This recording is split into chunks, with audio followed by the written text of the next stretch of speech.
No son frases protocolarias, y os digo que es un placer y una bendición estar de nuevo aquí entre vosotros. El Señor me ha permitido desde hace ya algún tiempo, periódicamente, poder compartir con vosotros el culto, la adoración y la predicación de la palabra.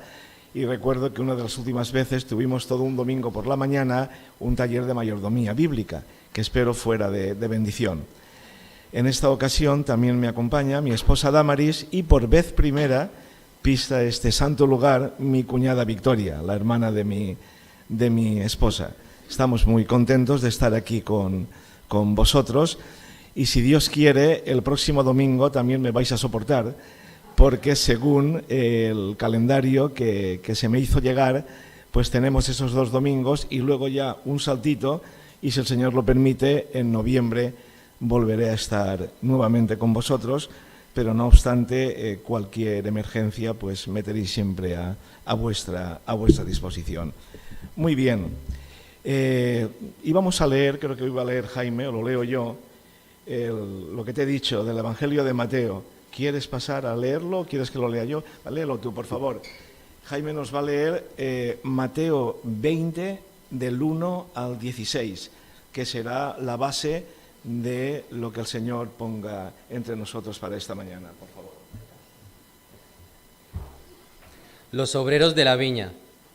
Porque el reino de los cielos es semejante a un hombre, padre de familia, que salió por la mañana a contratar obreros para su viña, y habiendo convenido con los obreros en 1 denario al día, los envió a su viña. Saliendo cerca de la hora tercera del día, vio a otros que estaban en la plaza desocupados, y les dijo: id también vosotros a mi viña, y os daré lo que sea justo. Y ellos fueron.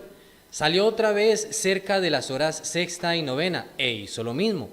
Y saliendo cerca de la hora 11ª, halló a otros que estaban desocupados, y les dijo: ¿por qué estáis aquí todo el día desocupados?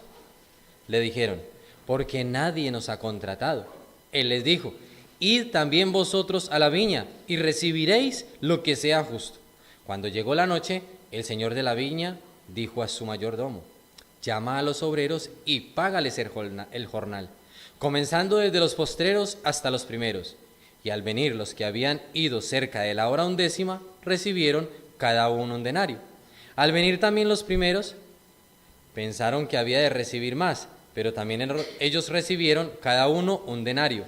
Y al recibirlo, murmuraban contra el padre de familia, diciendo: estos postreros han trabajado 1 sola hora, y los has hecho iguales a nosotros, que hemos soportado la carga y el calor del día. Él, respondiendo, dijo a uno de ellos: amigo, no te hago agravio, ¿no conviniste conmigo en 1 denario?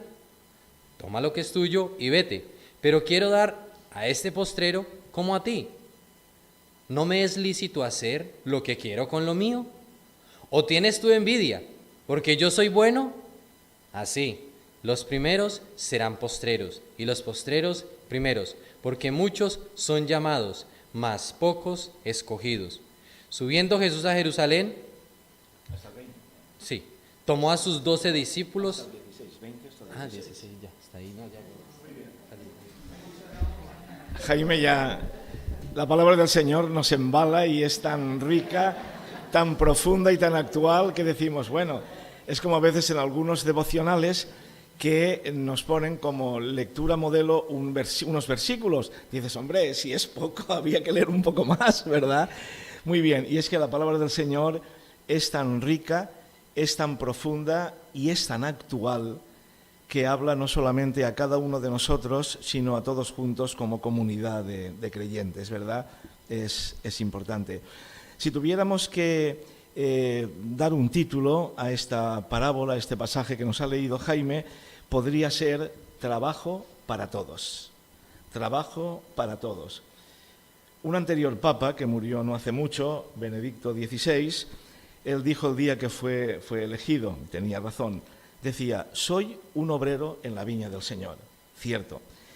Y hace muchos años, al poco de convertirme, aquí en la iglesia de Cuart, aquí en Valencia, muy cerquita, pues vino un chico muy emprendedor, ¿verdad? Se le notaba, en fin, con mucha actividad, y me dio una tarjeta con su nombre y ponía fulano de tal, obrero cristiano. Y yo le pregunté, oye, en fin, ¿cuál es tu ministerio? ¿Qué estás haciendo? Dice, no, yo es que soy albañil y soy cristiano, por lo tanto soy obrero cristiano, ¿verdad? Bueno, a veces tenemos sentido del humor. Y también mi esposa, aquí presente, Damaris, sabe que nuestro hijo, Héctor, cuando aprendió a leer muy temprano, él siempre se iba a la cama leyendo un librito que se titulaba Todos al trabajo. Creo que se lo sabía ya de memoria desde el principio hasta el final. En esta parábola tan hermosa y tan atractiva que hemos leído, solo está en Mateo, solo está en el Evangelio de Mateo, pero no obstante hay repetidas enseñanzas, no solamente en Mateo, sino a lo largo de toda la Escritura, acerca de una viña. En Isaías capítulo 5, en Jeremías capítulo 12, y también Mateo tiene otras dos parábolas que están relacionadas con una viña. Las de los dos hijos, recordáis el que dijo voy pero no fue, y el que decía no voy pero fue, y también la otra parábola de los labradores malvados. Y este ejemplo que hemos leído aquí, este pasaje, describe algo que sucedía cotidianamente en el Israel, en la Palestina, en los tiempos de Jesús. Incluso aunque nos parezca un poco difícil de concebir, hoy en día también sigue existiendo en varias zonas de nuestra profunda España agrícola, ¿verdad? Es decir, el pago por un día de trabajo. Gente que está en la plaza del pueblo esperando que los contraten para trabajar ese día y para que al final de la jornada pues puedan cobrar. Y es lo que se hacía entonces en algunas de las partes de Israel, y se pagaba justo lo que era el salario de un día, que era precisamente el denario, y representaba el sostenimiento mínimo de una familia humilde, trabajadora, que necesitaba para cada día. Por eso las personas que estaban allí en la plaza, en el pueblo, en la zona, no eran indolentes ni eran vagos. Esos lugares era como una bolsa de trabajo, diciendo, estamos dispuestos a trabajar, pero que alguien nos contrate. Y el hecho de que algunos estaban esperando hasta las 5 de la tarde demuestra lo preocupados y los angustiados que estaban por encontrar trabajo para ese día. Sabéis que el horario judío empezaba a las 6 de la mañana y terminaba a las 6 de la tarde. Por eso cuando se nos dice la Escritura que algo ocurría en la hora tercia, es que eran las 9 de la mañana. Cuando nos decía en la hora sexta, como cuando ese día de calor Jesús fue al pozo y se encontró con la samaritana, la hora sexta era las 12 del mediodía. O cuando el Señor fue crucificado y expiró, y luego resucitó, ¿verdad? Pero ese momento de la crucifixión se nos dice que la hora novena, que era las 3 de la tarde. Es decir, que en aquel tiempo, como todavía hoy en algunos lugares, el encontrar trabajo no era fácil.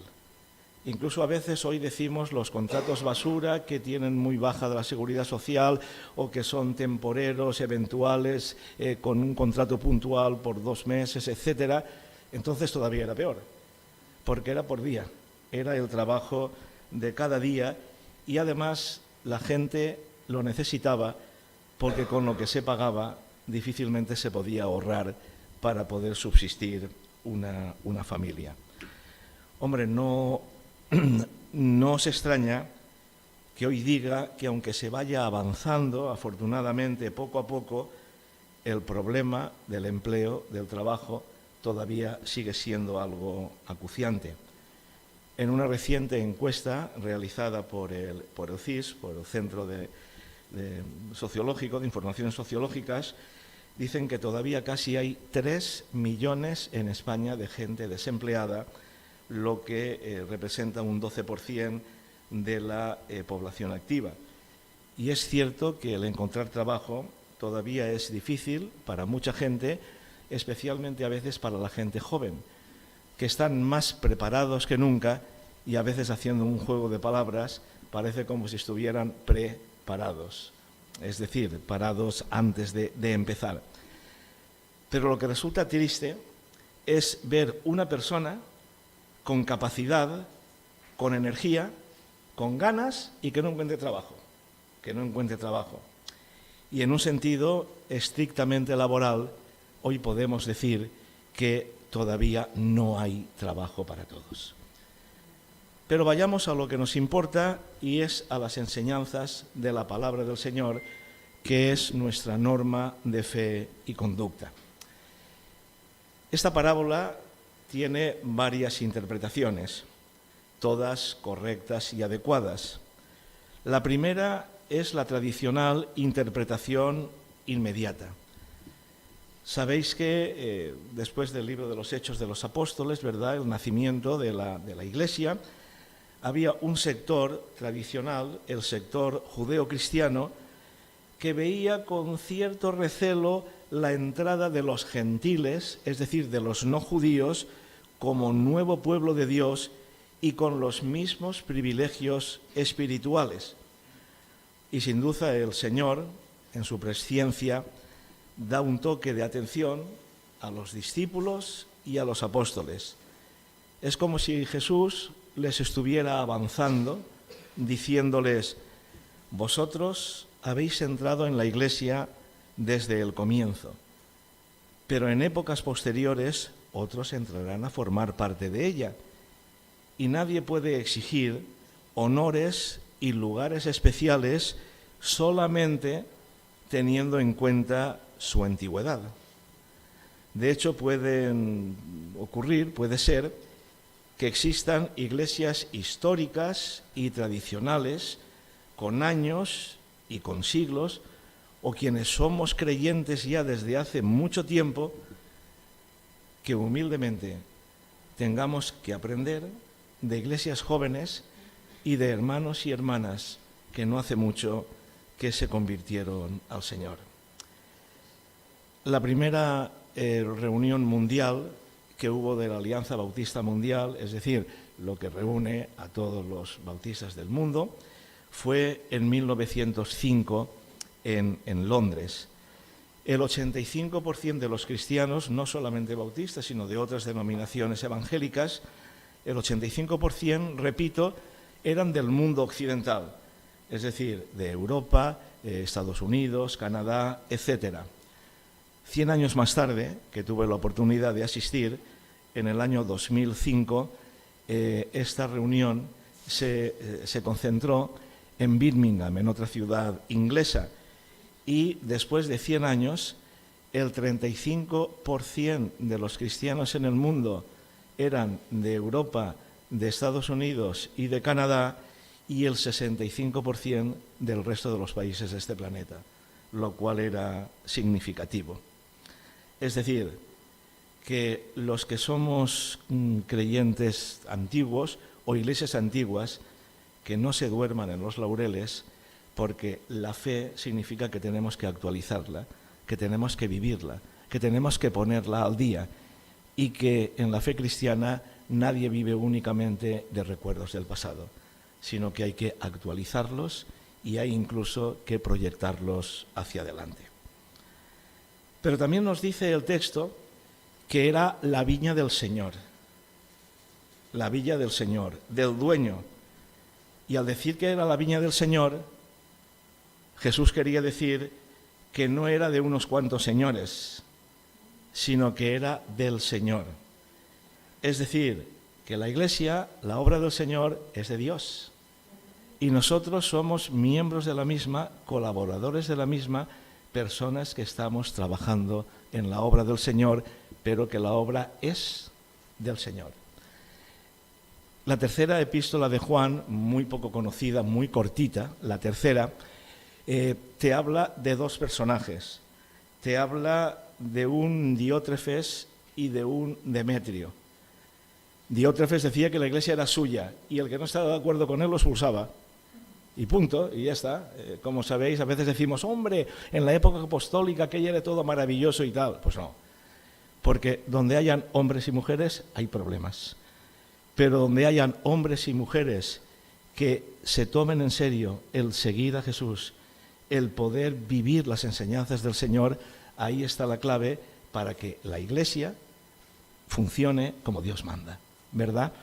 Y entonces Diótrefes creía que era el propietario de la iglesia. Sin embargo, Juan, el apóstol, pone de contraste a Demetrio en su espíritu de servicio, en su amor y en su preocupación por los demás.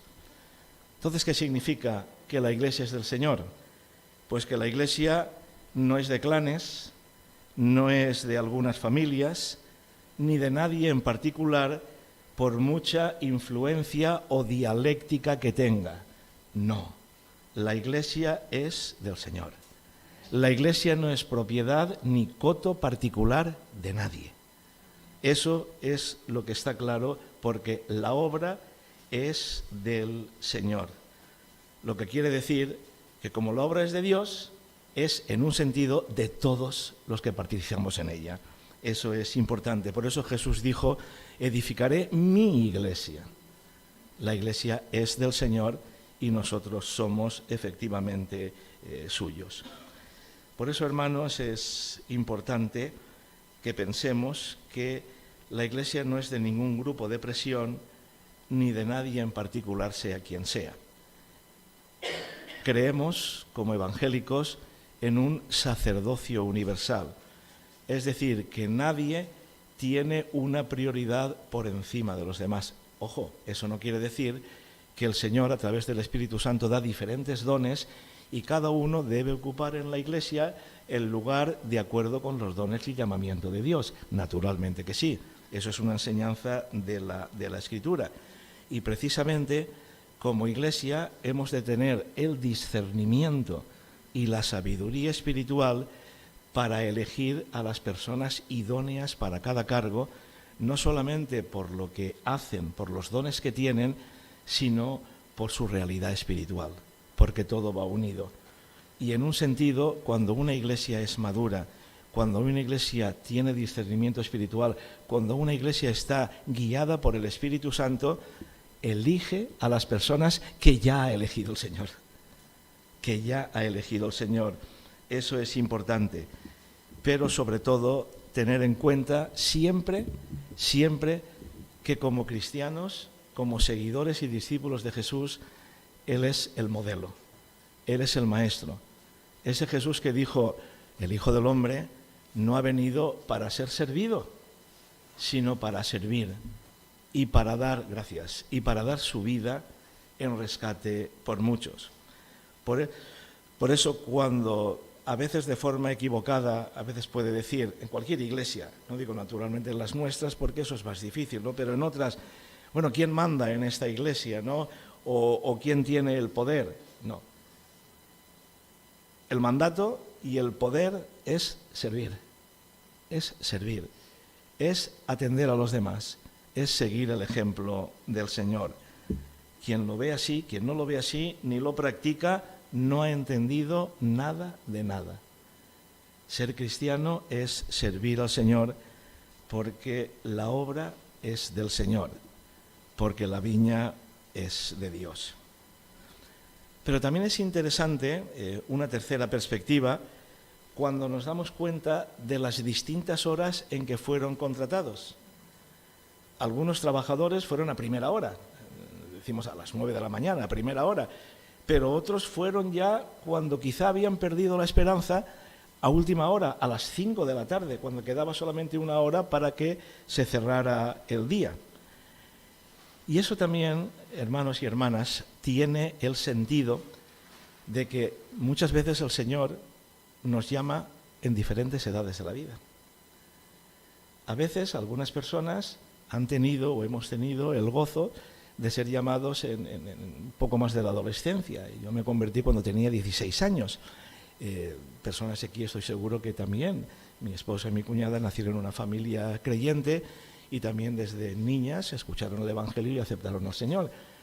Pero otras personas escuchan el Evangelio, tienen la oportunidad de oír la palabra del Señor cuando son mayores. Por ejemplo, yo me bauticé un 8 de agosto del año 65 y, como os dije, la edad que tenía era muy jovencito, pero todavía habían gente más joven que yo.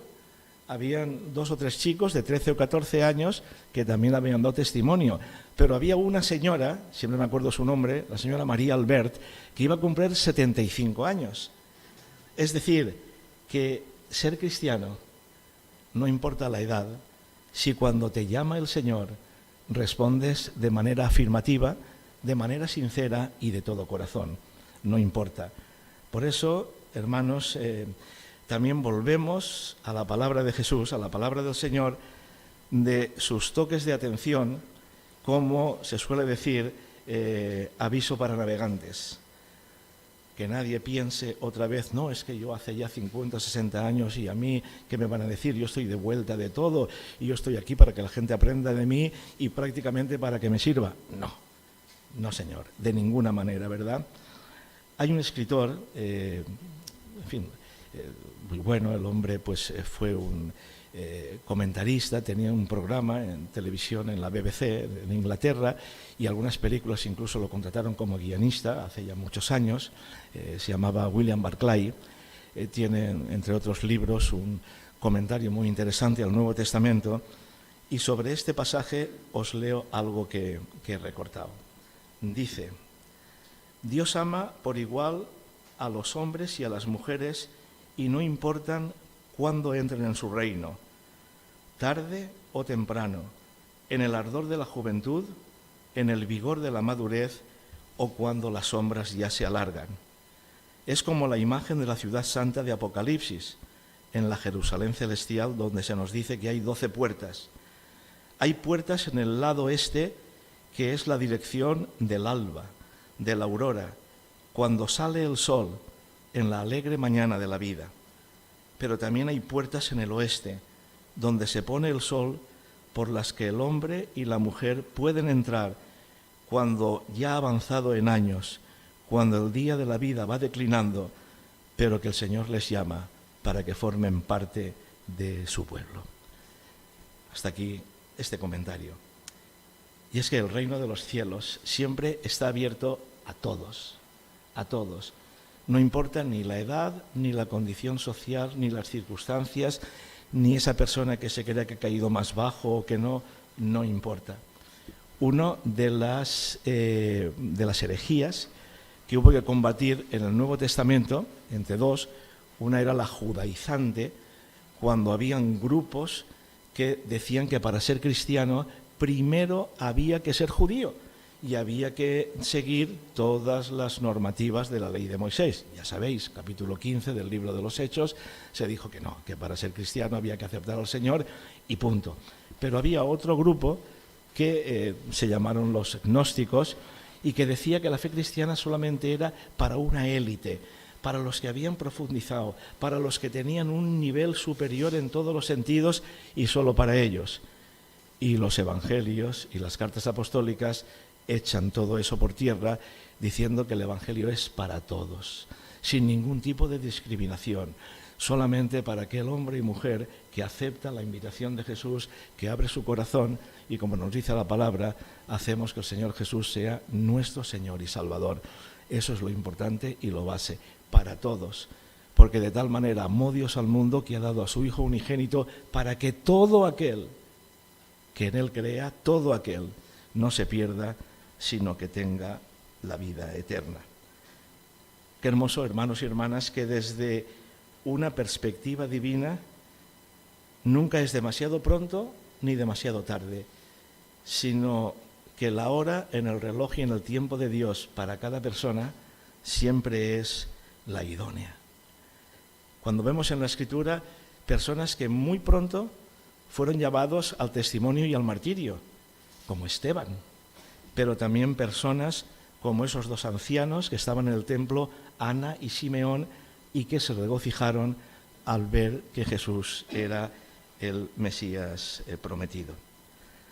Por eso a veces no es tan importante la cantidad como la calidad.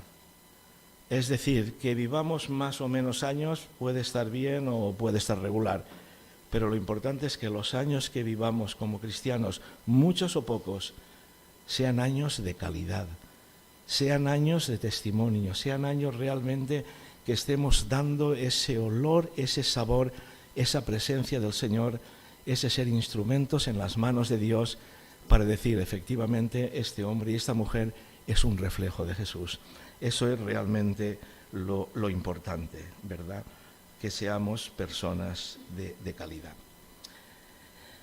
Pero también hay otra interpretación, y es que los obreros que fueron a trabajar respondieron afirmativamente a la invitación del dueño, del señor de la viña, ¿verdad? Y fue una realidad el que ellos se pusieron allí a trabajar. ¿Qué nos dice esto? Que en la vida cristiana, en la vida en general también, porque a veces la vida cristiana no es sino un reflejo de la realidad, pero que no podemos vivir de apariencias.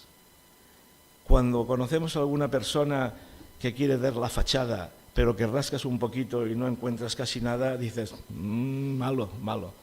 Es decir, no vivamos de apariencias y de superficialidades. Un escritor dijo que una familia se gastó un montón de dinero para trazar su árbol genealógico, es decir, de dónde venían sus padres, sus abuelos, sus bisabuelos, sus tatarabuelos, y cuando se enteraron de dónde venían, pagó el doble porque se anulara todo, ¿verdad? Porque se olvidara, ¿no? Pero todavía hay otro más simpático. Una familia que quería que fuera contada toda su historia y contrató a un biógrafo personal. Y al principio estaban animados, pero encontraron un problema. Y es que un tío lejano, que se llamaba John, fue ejecutado en la silla eléctrica. Y dice, ¿entonces qué hacemos? Pero el biógrafo dijo, no se preocupen, no hay problemas. Diré que el tío John ocupó un puesto en electrónica aplicada en una importante institución del gobierno. Estaba conectado a su posición por vínculos muy sólidos y su muerte fue un verdadero shock, ¿verdad? Bueno, como veis, a veces con palabras se pueden arreglar todas las cosas. ¿Os acordáis de un pasaje cuando Samuel tuvo que ir a elegir a un nuevo rey porque Saúl había sido desechado? Y lo mandaron a un pueblecito, a Belén, que había un señor, padre de familia, que tenía muchos hijos, se llamaba Isaí, y el Señor le había dicho a Samuel que de esa familia, de esos hijos, sería el próximo rey de Israel. Y empezaron a salir gente alta, gente fuerte y tal, y Samuel decía, pues no, no, y ninguno. Le dice, oye, ¿que no tienes más hijos? Dice, sí, tengo uno, el más joven, muy guapete, rubito, que está de pastor en las ovejas y tal. Y bueno, pues tráelo. Y era David. Y fue el que había escogido al Señor, el Señor. Y entonces el profeta Samuel recibió otra lección de Dios, cuando le dice el Señor a Samuel, no mires a su parecer, ni a lo grande de su estatura, porque yo lo desecho. Porque Jehová no mira lo que mira el hombre, pues el hombre mira lo que está delante de sus ojos, pero Dios mira el corazón. No siempre, pero muchas veces las apariencias pueden engañar, sin ninguna duda. Y yo pienso que a veces habrá sorpresas en el cielo, porque muchas personas que han tenido una labor destacada en primera línea, en los boletines, en las publicaciones, en libros, pues a lo mejor quizá no ocupen los primeros lugares en el cielo.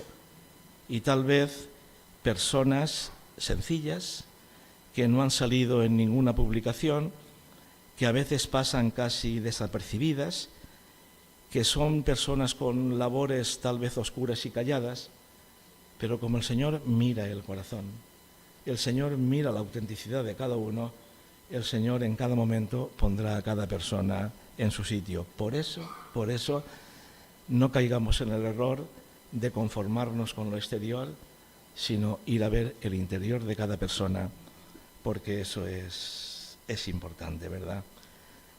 Por eso es bueno que nos examinemos a nosotros mismos. Y como obreros todos dentro de la obra del Señor, pues hagamos bien lo que el Señor nos encomienda hacer. Tanto si es un trabajo que se ve como el que no se ve, porque todos tienen la misma importancia para el Señor cuando se hacen con amor, con sinceridad y de corazón. Eso es realmente lo importante. Cuidado, pues, con las intenciones y las motivaciones de cada uno de nosotros. Cuidado con un activismo superficial y realmente estéril. Cuidado con las luchas y las batallitas internas que no van a ninguna parte. Seamos lo que el Señor quiere que seamos, lo que el Señor nos llama para ser, cada uno y todos juntos en comunidad. Y nunca olvidemos que si es importante la obra del Señor, todavía es más importante el Señor de la obra. El Señor de la obra. Termino. Esta parábola nos enseña que a veces en la vida hay que esperar. Hay que esperar. Hay que tener paciencia. Un día nuestro hijo, cuando era pequeño, me hizo la pregunta, me dijo: papá, ¿qué es paciencia? Y a mí se me ocurrió decirle algo que creo que, gracias al Señor, acerté. Le dije: hijo, saber esperar. Saber esperar. Y como cristianos, saber esperar en el Señor. En el Señor. En el tiempo de Dios. Y sabéis que hay situaciones en la vida que el Señor nos manda a esperar. Nos manda a esperar. Porque no podemos además hacer otra cosa, humanamente hablando. A veces una enfermedad, una crisis, un problema de cualquier tipo, puertas que se cierran, controles que no dependen de nosotros, hay que esperar. Y cuando sabemos esperar en el Señor, nunca es tiempo perdido. Al contrario, siempre es tiempo necesario. ¿Os acordáis del Salmo 46? A veces, estad quietos y conoced que yo soy Dios. O el Salmo 37 que dice: guarda silencio ante el Señor y espera en Él. Hay otras versiones, como la que nos decía la hermana, pero todas significan al final lo mismo, que de este texto dice: confía callado delante de Dios y espera en Él con paciencia.